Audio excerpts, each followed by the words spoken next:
Okay, so starting here, really nice. What you must just watch out for is your front foot. I can see it's slightly over to the one side, which can cause you to catch rails. So watch your front foot over here. And then let's try and move our back foot a little bit further back. So you can see your back foot is kind of centered and your front foot is very like in the middle of the board. So let's try and move this back foot further back so you're actually getting closer to the tail. And what will happen is when your back foot's taking off further back, your front foot will come back further. And this will allow you to maneuver the board a bit better. Because at the moment, being in the middle of the board tends to allow for more drawn out turns and carves because you can't quite get it on the rail and pivot from the tail of the board.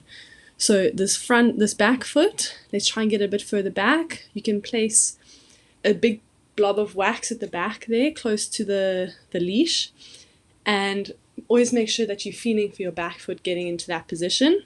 And then just remember your front foot getting a little bit more over the stringer, so over the center of the board, so that it's not too much on the one rail. Then over here, when we're highlining down a wave, we actually want to be in the top third. So here is the top third of the wave. This is where you want to be. So when you take off, you actually want to turn up a bit faster and angle to go into this top third, especially if we're going to be racing through a section or going faster on a wave. So over here, when you take off, you actually want to turn a bit sharper and get into this top third. And then when we start getting speed, we actually move from the top to the bottom of the wave.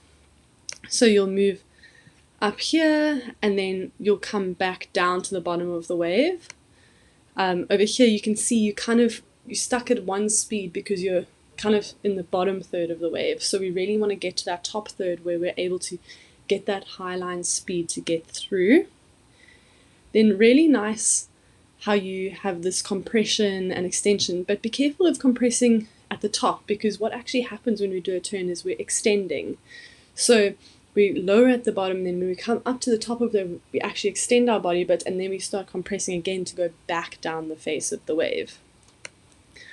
So once again, here, remember your back foot, let's get that further back towards the leash section of your board at the tail.